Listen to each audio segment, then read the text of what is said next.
Hi everybody, this is mxux. This is going to be available as both a podcast and a video on YouTube, perhaps a video on Spotify. We're going to talk about the Tesla stock sell movement that's going on. Let's get into it. Now, I wrote this on October 3rd. I'm recording it about a week later. I've made some updates to it, but it's generally okay. Is Tesla stock a sell? So everybody is putting on an opinion on Tesla value, and is it a trade? Is it a sell? Is it a hold? And I had some thought. I was watching Chicken Genius, who I really like, and I had some thoughts about what he was saying. And I'm not a financial advisor, attorney, engineer, or accountant, so you got to do your own DD and verify this to your own satisfaction. I have my own opinions about Tesla stock. Let me just tell you what's going on here, in my opinion. IMO.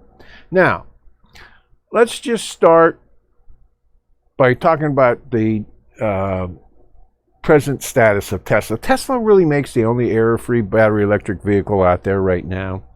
And they're not error-free, of course, but, the issues, they have minor issues. A lot of these manufacturers are big advertisers or associated with OEMs, and this news just isn't getting out. And I'm just going to talk about a few of these. I mean, the Volkswagen ID4, it's bricking. It's bricking, okay? So Volkswagen can't resolve software issues, okay? Porsche, part of Volkswagen, and I think this is why I think his name was Diess, was fired as CEO of Volkswagen. Porsches, the new electric Porsches have unreported battery fires, allegedly, according to the press. And again, so you got the ID4 and the electric Porsche, the two main pushes by Diess, and they're both failures. Basically, I think that's why he was fired. The Korean brands, I'm not going to say who they are. We all know who they are. They're very good selling cars. Also, unreported battery fires, okay? BYD. Now, I know Warren Buffett's into BYD, and a lot of people tout BYD, and it's a great success story. I just want to say one or two things about BYD. As I understand it, a lot of their sales are also for hybrid vehicles and hybrid plug-in vehicles, So they aren't a pure BEV manufacturer. So let's get that out of the way. But I was watching one of the other Tesla fanboys who went and took a test drive in a BYD, and he was pretty kind about it, but he said the driving experience just isn't appropriate for Western markets. And this was a not moderately mid-price BYD, and he said, the handling just was not there. And the Chinese markets are different in certain aspects. The roads are different. Their crash standards are different. But he said the handling is just, something that wouldn't go over with Western car. I have an old Dodge Neon, one of the cars I drive. I was driving that thing on the highway the other day. Boy, it handles great. And this guy was saying at highway speeds, and even below highway speeds, the BYD, just saying, okay? Also, the IRA Act, Inflation Reduction Act, if they don't start building these in the U.S., they're never going to sell a single one. The Ford Lightning. Again, braking problems. I made a video about this. Multiple stops at highway speeds causes the brakes to heat up and smoke. Allegedly. You can see my video on it. As well, torque steer, even at lower speeds. Allegedly. Look on the internet. As well, wallowy. Been described as wallowy. Of course, it's a truck, but still, people have certain standards they want for drivability. I don't think wallowy is something you want in a 9,000 pound truck. Okay. GM. Okay. What do you got with GM? You got battery fires and the history of battery fires. You know, need I say more? And then you got Stellantis, no real products. In general, what I'm saying here is Tesla doesn't really have any real competition. I think anybody that's really looking to buy one is going to buy a BEV, is going to buy a Tesla. You know, the Rivian, you know, the glass is failing on the roof. Allegedly, there's a king nut steering knuckle problem, which is publicized. I just watched a video on a guy who said the inside axle connection to the inside CV joint is loose on his Rivian and rattling. So these are, you know, really, would you buy these vehicles if you had the money, or would you buy a Tesla? I think you'd buy a Tesla. You got to understand as well, these other makers, all of them, when you engineer a ICE car, according to my understanding, you have departments that handle separate functions. You have the heating and cooling department. You have the suspension department.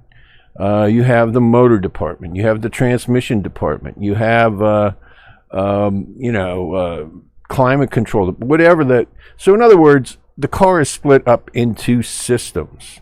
And these systems all pile one upon the other, and that's what makes a car. This is how they engineer ICE cars. Electric cars are totally different. Totally different DNA.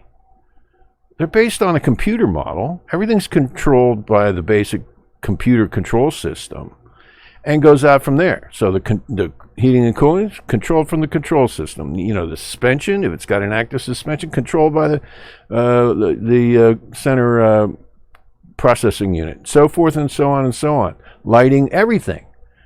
This is, you know, this is like the difference between building a handcrafted Swiss wind-up watch, which is an ICE vehicle, and a new digital watch, which is a battery electric vehicle.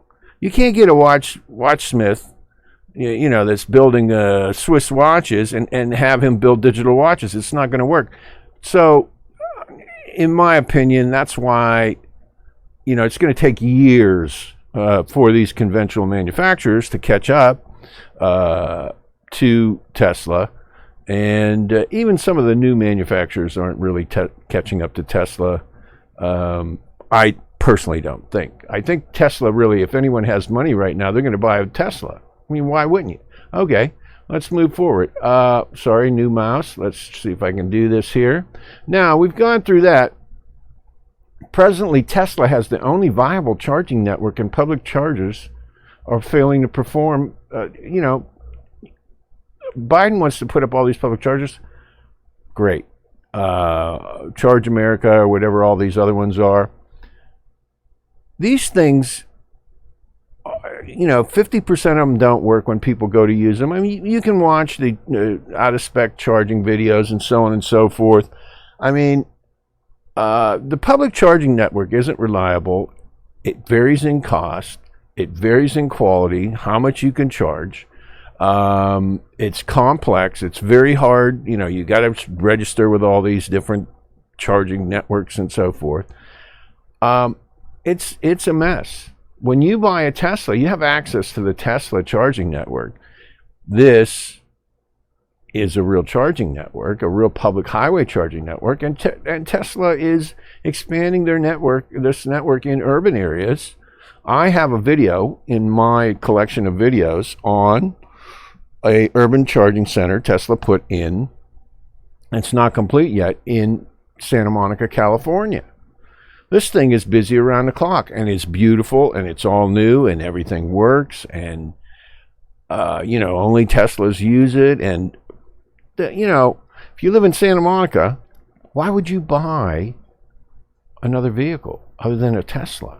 I mean, I don't think you would. I mean, when you look at the cars in Santa Monica, when I'm there, there's a lot of Teslas there, and there's a reason for that. So, again, you know, does Tesla really have any competition to speak of? I don't know. As well, Tesla has brand loyalty and repeat customers. I mean, you know, they've got I don't know, 80, 90% customer retention. People are fanatical about the cars. They're fanatical about the charging network. Tesla, I have down here, has captured the CAH. I coined these terms. Charge at home market. So anybody really, the best way to own a battery electric vehicle today with what's available is to charge at home. And I call that the CAH. That is the premium tier. If you are selling battery electric vehicles, you want the people who own a home or have a housing situation where they can install their own charger and charge at home. That makes the ownership effortless for day-to-day use. And so Tesla basically owns that market right now. I mean, Ford's trying to come in, but let's face it, all these Teslas that are being sold, they're going to have all that hardware installed, and there's going to be even more brand loyalty there. And they're also expanding Tesla to charge a COM market, which is this charge outside of home market, with these urban charging centers. They're fantastic. They're getting to build a new one. They're going to start building a new one in off the Sunset Strip there. That's going to have a diner in it and so on, and you go charge and whatever. So nobody else is doing this. Okay, and nobody is going to do this, and they're working on this kind of quietly behind the scenes, but they're expanding this charging network all the time. They just expanded a giant charging station in Barstow, which would be the last stop basically before you drove to Vegas. And I don't know, there's like 110 chargers there. So nobody else is doing this, okay? So, I mean, I have another video that you can look at in my catalog called Charging Defines the Battery Electric Vehicle Market. It does how you charge, where you charge, defines everything about battery electric vehicles, who you're going to sell them to, what your market is, where your market is, so on and so forth. So, and Tesla has the top selling battery electric vehicles worldwide. It's like the Henry Ford of battery electric vehicles. Ford had some competition, but not really. And I think Tesla, again, when you have the money, and you're looking to buy a vehicle, and you own a home where you can install. I mean, of course, I think most people are going to choose a Tesla. Now, there's going to be fringe. Tesla is basically a luxury item now, but it fits that charging defines the market profile perfectly. And I think they're going to own that segment for a long, long time. Now, there's negative news. Now, we got Chicken Genius, my man, who I really like, who I've been following for a long time. I like him. Of course, he's retired now, basically. He's brought up some points. Now, number one, the wait time in China has fallen to 1 week from 6 weeks. So, in other words, they don't have a backlog. Okay? The order backlog is falling. Now, on the macro level, we got a China market feel. I mean, we've got rolling lockdowns in China that are incapacitating the population and limiting movement and limiting income, and so this is not a normal market for China. Let's hope it's not going to be the normal market in the future. But this is a macro issue. This is not related to the quality or the offerings of Tesla. Now, you could say price, and that could be a thing, but I think there's a whole lot of other things going on here. And along with the macroeconomic environment across the world and the Fed tightening. So, that's how I look at it. Also, the EU market fail. Now, they're saying that although Tesla's are car sales are down in the EU market, but Tesla just beat everybody out. I think they beat VW. I think that was the headline today. So it's the best offering in a really bad market. All right. So, but I'm going to go over these one by one in the next section. Now, another thing Chicken Genius brought up was that Tesla is hiring marketing staff for the first time. And he made a big point of this. I'm going to answer that in the next section. And then finally, the vehicles are luxury, high price. Okay, and Tesla has hiked prices. You know, the last two go-rounds, what'd they do? $3,000 to $5,000 a model, maybe more than that. So it is a luxury item. And in part, I think that fits in with the charge-at-home model. But let me go through this next section. I kind of respond. Hopefully I respond to these issues here. Now, that's Stellantis. We don't want that. Now, let's just go here. Rebuttal to Chicken Genius. China is a cooked goose I have here, but the upper class will still have money to buy a Tesla. It's just like Louis Vuitton. It's a top brand there. So in other words, we've got American and other companies moving out of China. We've got some population curve issues there. We've got rolling lockdowns from the virus and the resulting unemployment and drop in income and so forth. But, you know, there is an upper class. There's an there's an upper outer side class. There's a class of trillionaires in China, okay? And you can go down from there. Whatever population is a member of that class is going to have the money to buy a Tesla. You know, even when things get really bad. And Tesla, as I understand it, is like a Louis Vuitton there. It's a top brand. And from the comparisons I've heard between Tesla and the Chinese offerings, now Sandy Monroe says that, you know, they're coming to eat their lunch and everything. I think the design language is different. Certainly this comparison to the BYD, a comparable Model 3 BYD product, the ride and drive is different. So, I mean, again, we'll call it the charge-at-home market in China. This upper class or this market segment that can afford to install a charger at home or have charging facilities where they live, I think these people are going to buy.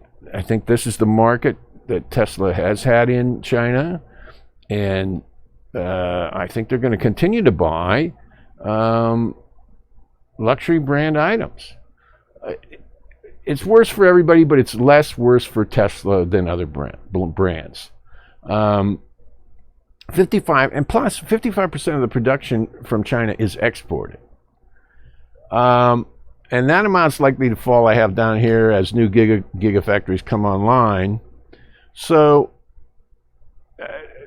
they can afford to lose production here and keep output. What I'm saying is, awkwardly, ham-fistedly, is that as production falls or it stabilizes or whatever the case may be in China, because of these issues and these macro issues, we've got Giga Texas opening up, and that is going to add growth to the Tesla equation. They're also enlarging Fremont. They're also enlarging the battery production facility there adjacent to Fremont.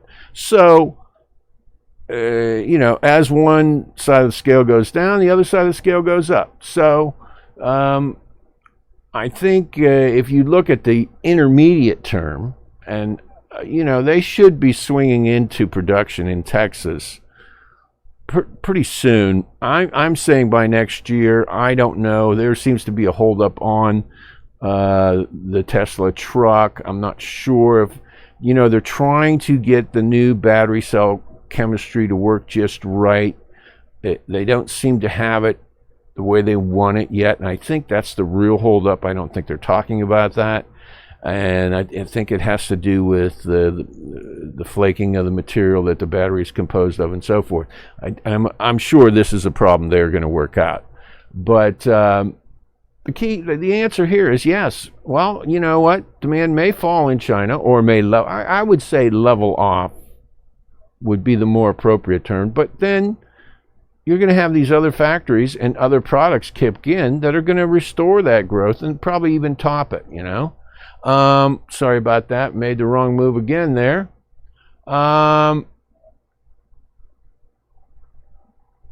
Political changes could happen in China. We have the CCP Congress coming up at the once in 5 year Congress, I believe. But you have to have a presence in that market if you're going to sell battery electric vehicles, okay? And if your mission, as Tesla's is to promote battery electric vehicles across the world, they can't ignore this market as well. It's not a negative in the long run, okay, to have a presence there. I mean, for Chicken Genius to imply that that's not a bad thing. I mean, first of all, again, you can export the output, which they do now, but this is still, with all things said, a gigantic market. It's not a negative in the long run. It is what it is, I have down here. All other battery electric vehicle OEMs are facing the same music, okay? Tesla is probably in the best spot of all of them. The best spot in the bad neighborhood. Okay, they own the plant. They're one of the few companies that actually own their plant. That is odd in China. Every other major manufacturing facility is a joint venture, and it's basically by law that they have to have IP sharing and so forth. Tesla got around all of that. They had a tricky contract that everybody overlooked where they borrowed a lot of money from China, and if they defaulted on that loan, China was going to take possession of all that, and I think that was probably at least considered to be one of the plans. And Tesla made that payment and paid that loan off, and they own that plant outright. And they're I believe they're the only manufacturer that does that. I mentioned this later. Okay, so the macro. Let's talk about orders and backlog falling. Macro effects of war and nuclear threats are affecting everybody operating in the EU market. All BEV OEMs. Okay, they still have carbon requirements.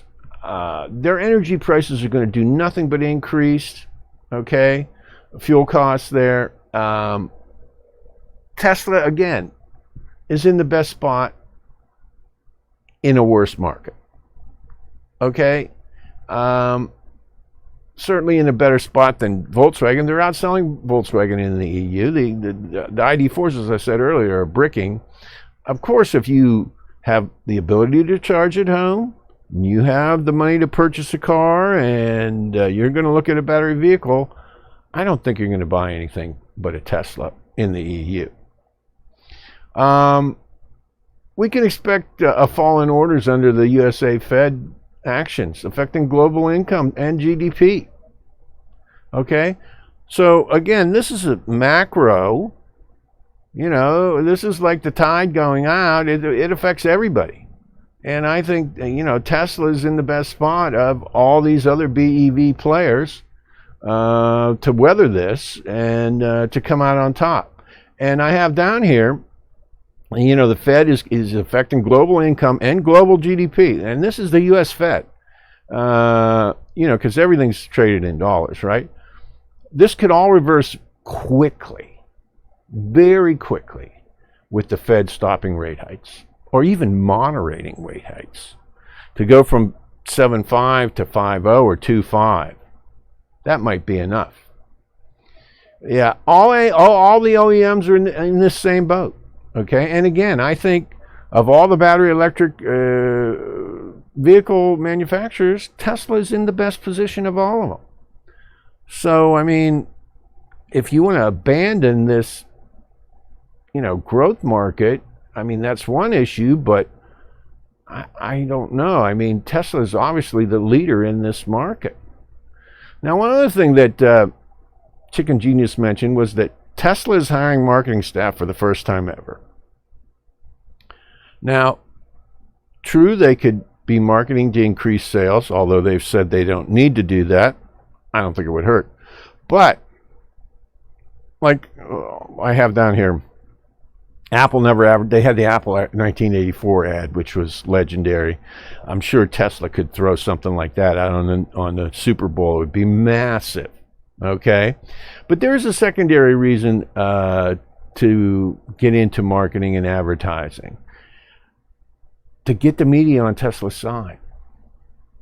Ad budgets pay media salaries and soften criticism. Musk has mentioned this goal. I mean, if you're not advertising, if you're an MSNBC, if you're Jim Cramer or whoever, and you've got Ford commercials running during the course of your show, aren't you going to say nice things about Ford?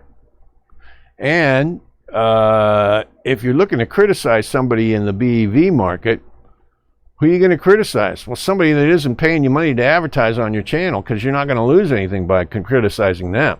Lordstown Motors has learned this as well. So there's a couple different reasons for having a media presence. And one of them is this business dark web.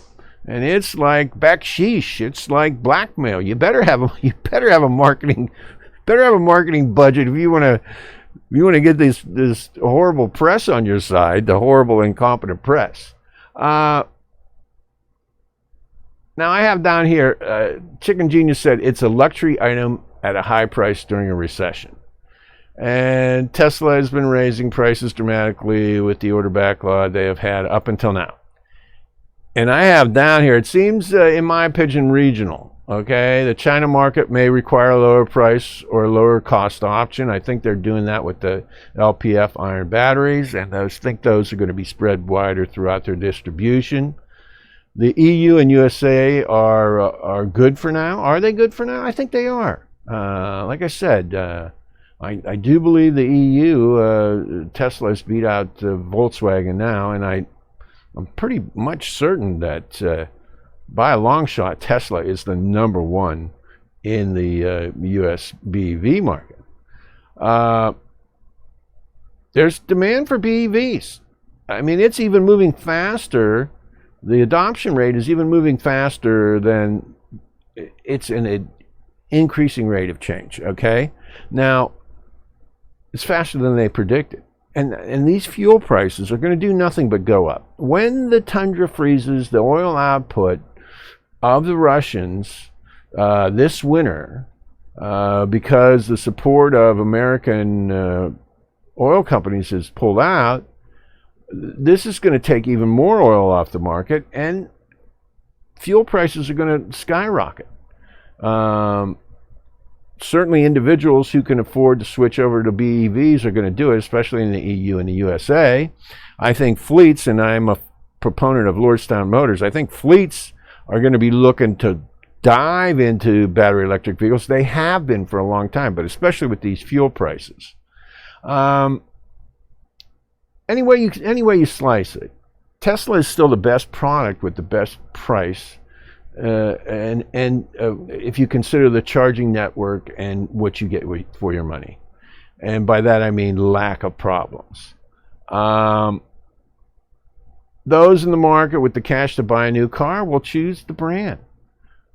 For example, Ford Lightning has a toehold now.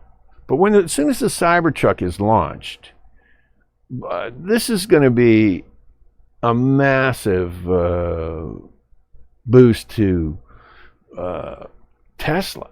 I mean, this is going to be a whole new entry in the truck market in North America, and it doesn't even have to sell anywhere else. And I think this is going to create a whole new product category.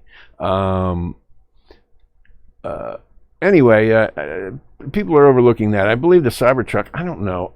The last time I saw 2023, which was next year, would be the launch date. As I said, they want to use the larger format batteries. I think that is what's holding up the Cybertruck right now. Anyway, let me move on here. Luxury or close to it, luxury pricing should hold until the public charge out and the build out in the USA and a successful GM battery electric vehicle launch and the availability of affordable BEVs. So, in other words, I think Tesla is just going to steady the course and keep things going right the way they are until there's a massive change in the market. Now, we're looking at a successful GM BEV product launch. Will that happen? I don't know. With their history, they're a nice manufacturer. Of course, they're making a lot of moves. Will they be able to overcome their dealer network? Will they be able to maintain the pricing on their vehicles? I don't know. I mean, GM's not made any money on any battery electric vehicles up till now. So, I mean, I think that's one factor.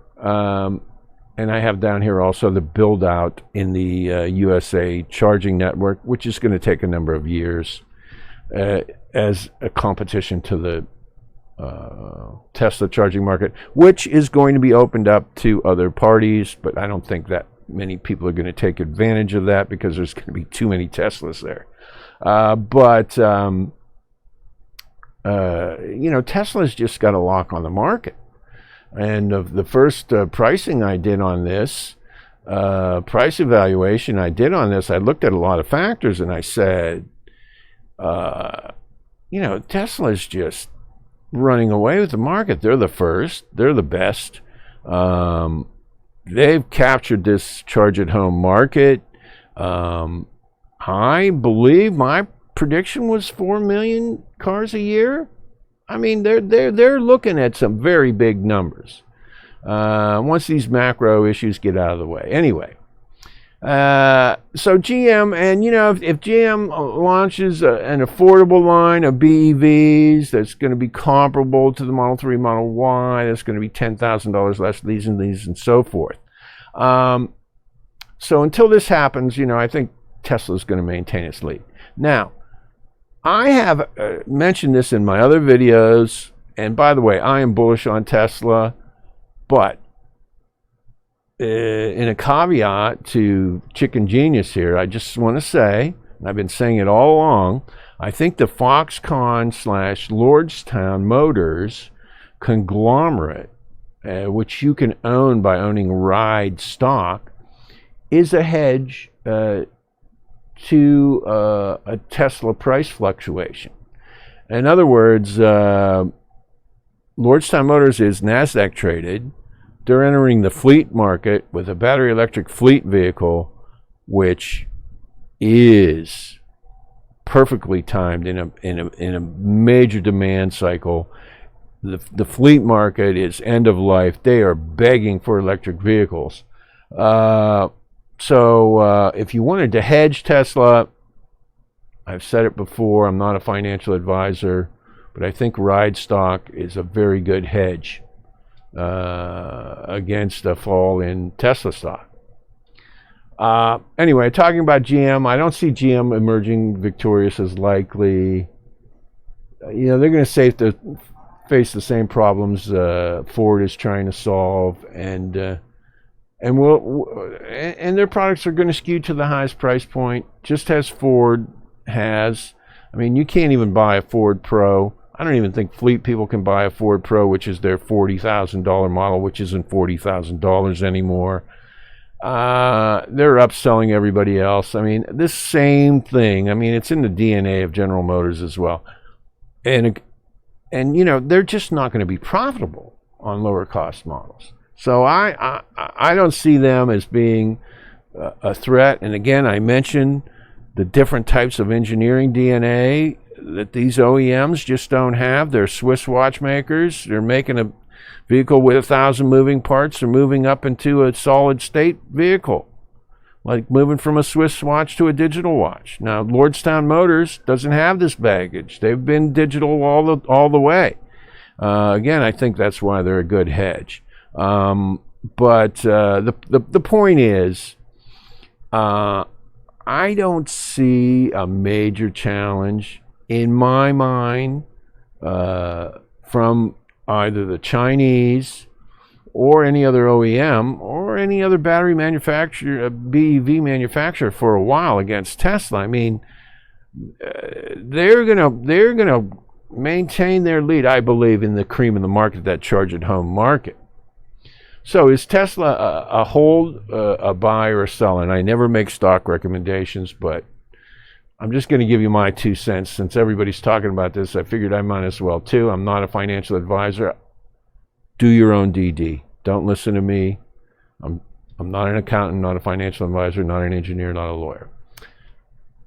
Is Tesla a hold, buy, or sell? In my opinion, it depends entirely on macro events for the next few months.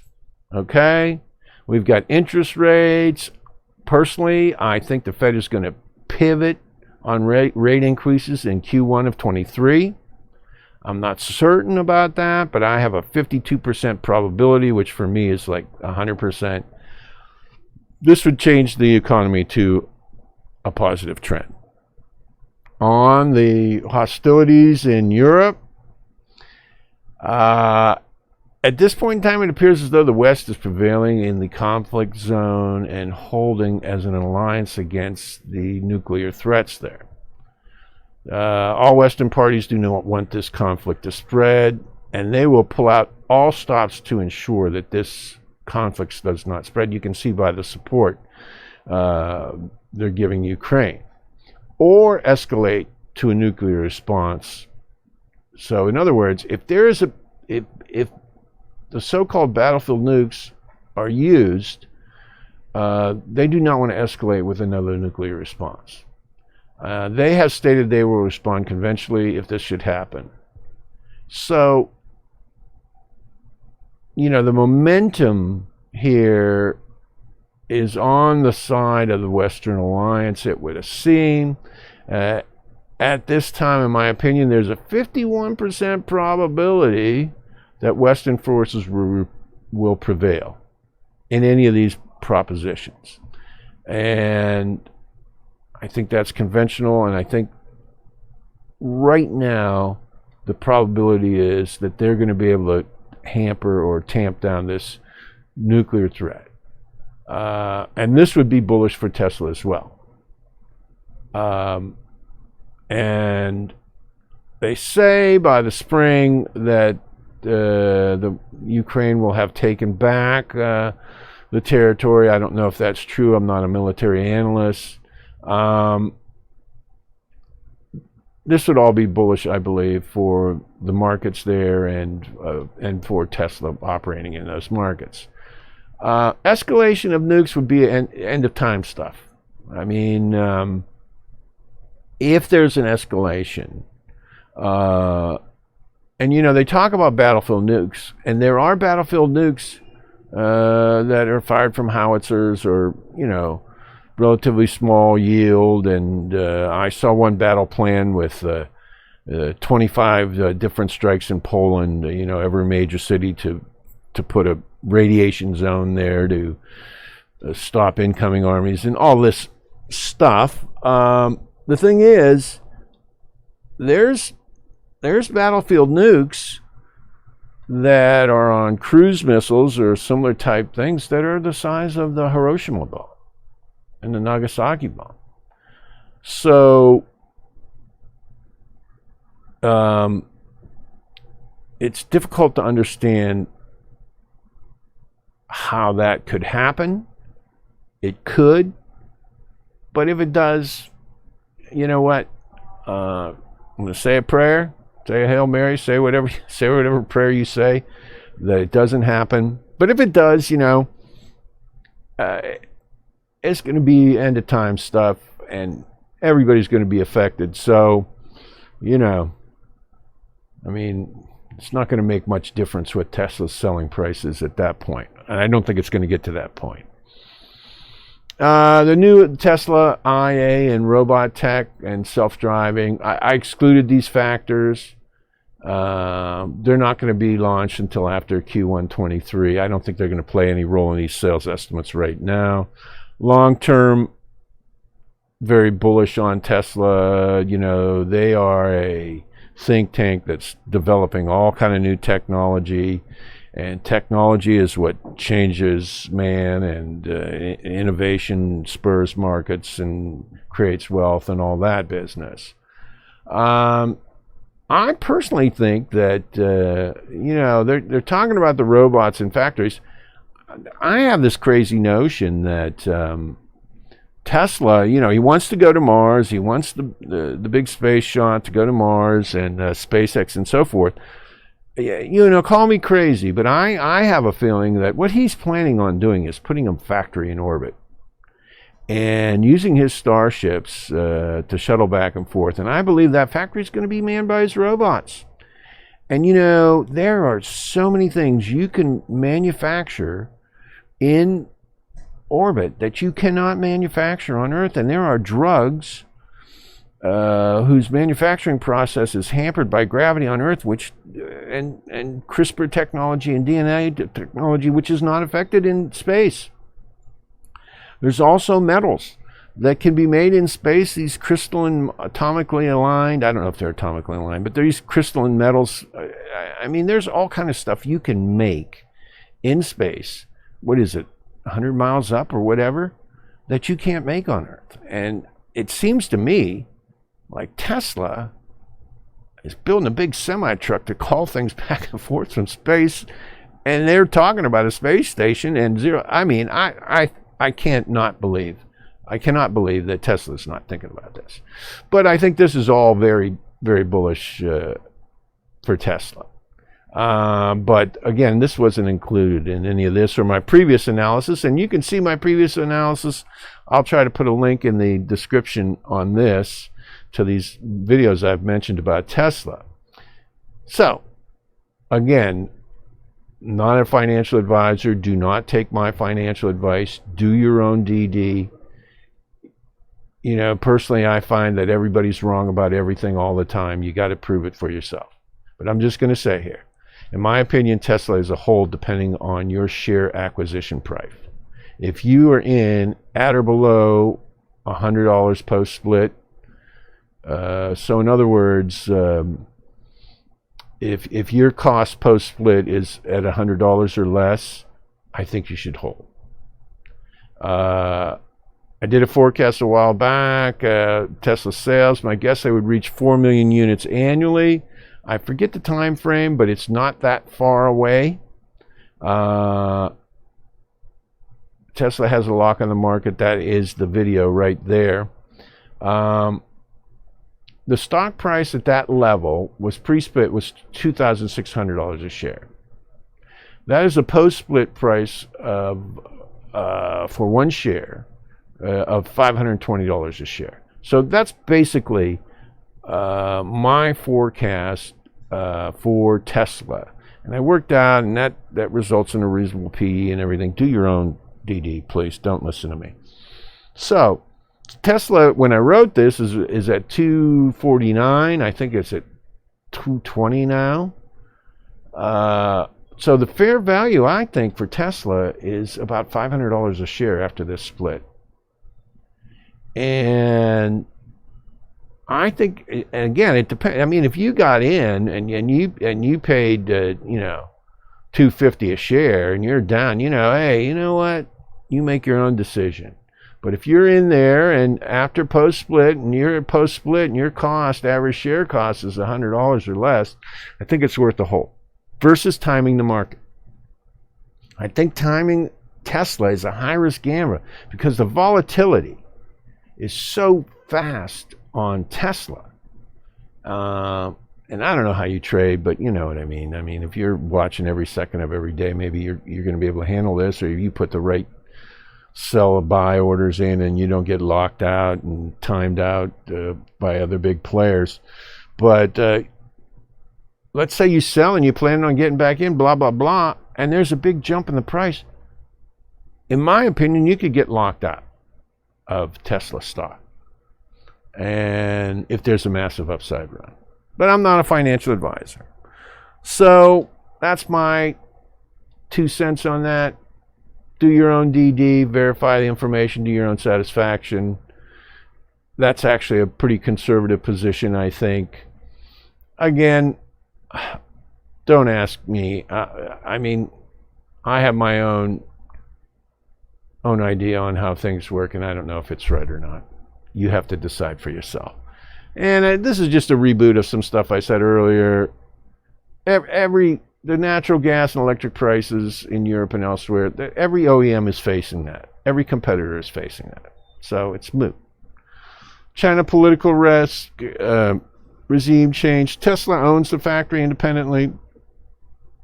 Will this special relationship offer Tesla immunity from any, political movements in China? I think at some point it will. At some point, Tesla is likely to be the only U.S. manufacturer in China. And I have here, along with Faraday Future, because Faraday Future that's part of their strategy. And Faraday Future is a NASDAQ listed company. And again, if you wanted exposure to the Chinese BEV market, Faraday Future is one company like Tesla that is listed on the New York Stock Exchange that either owns or will own manufacturing facilities in China. Now, I had spoken with I'm going to let the cat out of the bag. I had some videos planned on this, but I had spoken to some people at Faraday Future in a casual thing, and their plan has always been the premium Halo cars to be made in the United States. The mid-level cars are to be made in South Korea, and the lowest end, or the $50,000-$40,000 cars, are to be made in China. Now, their plan was to export these to each other's markets and so on and so forth. But I do believe they have a plan underway in China. If you look at my videos on Lordstown Motors and Foxconn has a degrees of separation association with Faraday. There is, in my opinion, a chance that Faraday may end up producing these mid-level and lower-level models at Lordstown with contract manufacturing by Foxconn. I think that's a possibility.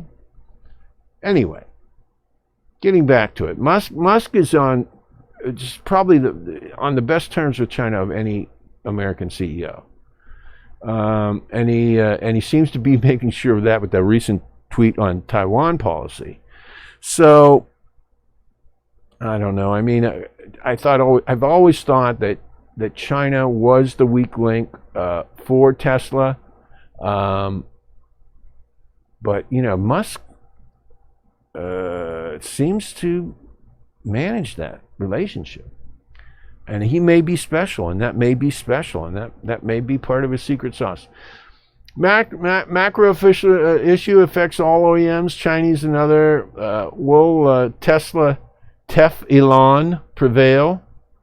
I don't know. I think when it comes to China, as I said, I think at the end of the day, certainly Tesla is going to be the only American automobile manufacturer there with a plant on the ground and definitely owning it. I don't know, that special relationship he has may say. Anyway, that's my call. That's what I think about the whole thing. And I think you should do your own DD, and we all have to watch the markets very carefully. There's a lot of volatility, and let's all keep a positive attitude. All right, this is MXUX. Good luck in the market. Thanks for watching.